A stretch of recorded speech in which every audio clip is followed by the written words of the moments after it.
नमस्ते। आज हम एक बहुत ही गहरे सवाल में उतरने वाले हैं।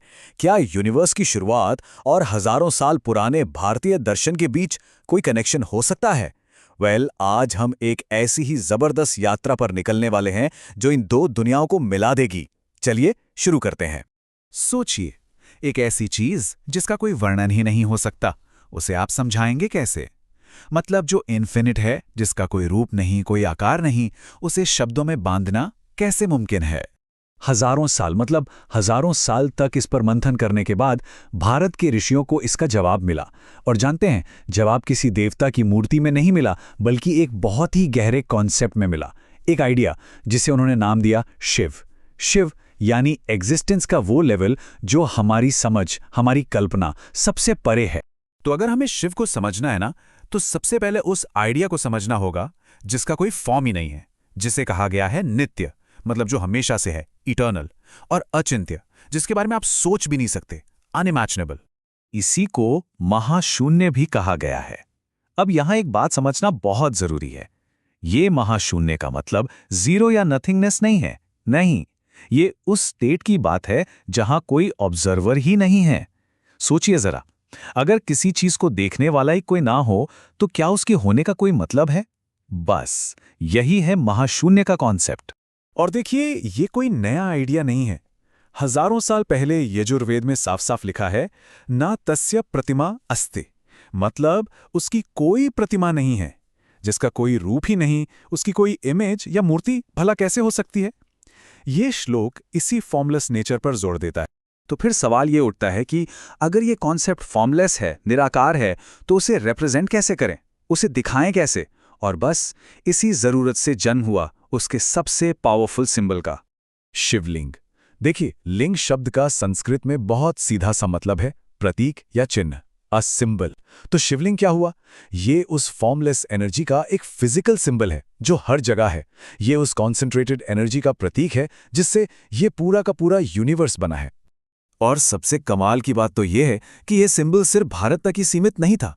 पता है, आर्कियोलॉजिस्ट को साउथ अफ्रीका की एक गुफा में 6000 साल पुराना ग्रेनाइट का लिंग मिला है। इतना ही नहीं, हड़प्पा की खुदाई में भी 5000 साल पुराने लिंग मिले।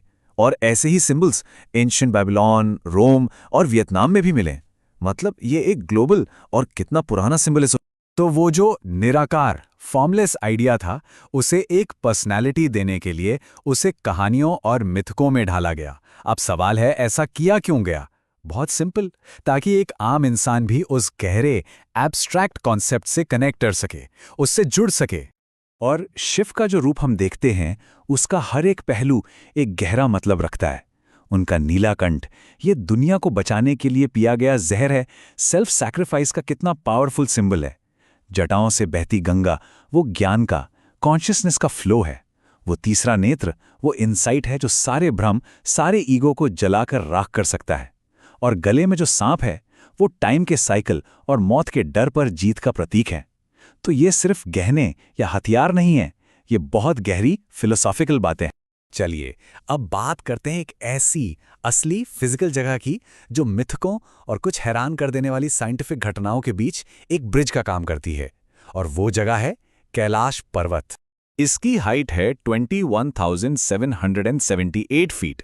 अब देखिए, ये माउंट एवरेस्ट से तो काफी छोटा है। एवरेस्ट पर तो 4000 से ज्यादा लोग चढ़ चुके हैं। तो फिर सवाल यह है कि आज तक कैलाश पर एक भी इंसान क्यों नहीं चढ़ पाया? और रहस्य यहीं खत्म नहीं होते।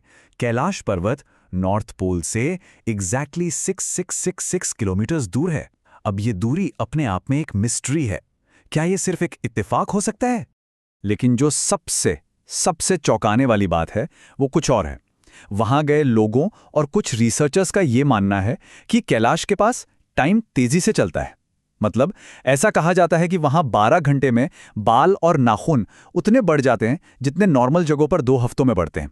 हाँ, ये बात साइंटिफिकली प्रूवन नहीं है, लेकिन ये कैलाश की मिस्ट्री को और भी गहरा तो जरूर कर देती है। तो फिर ये है क्या? क्या ये सिर्फ एक पवित्र पहाड़ है, या फिर ये कोई ऐसी साइंटिफिक पहेली है जिसे हम आज तक सुलझा ही नहीं पाए? क्या ऐसा हो सकता है कि यहां आकर साइंस और स्पिरिचुअलिटी दोनों एक हो जाते हैं? और बस यहीं से हमारी ये पूरी चर्चा अपने सबसे इंटरेस्टिंग मोड़ पर आती है।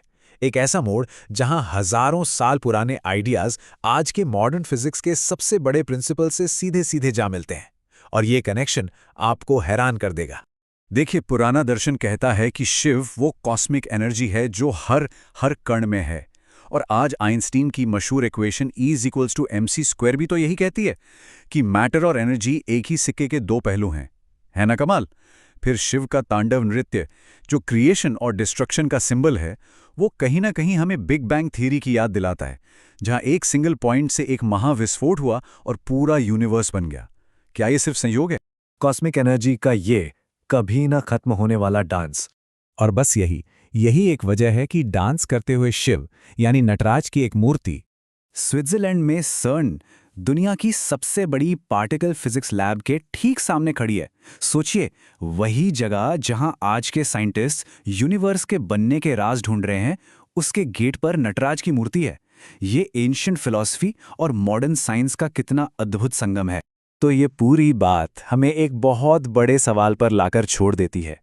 क्या ऐसा हो सकता है कि हजारों साल पुरानी स्पिरिचुअलिटी और आज की मॉडर्न साइंस, ये दोनों बस दो अलग-अलग भाषाएं हैं जो एक ही अल्टीमेट रियलिटी को समझाने की कोशिश कर रही हैं? इस पर सोचिएगा जरूर।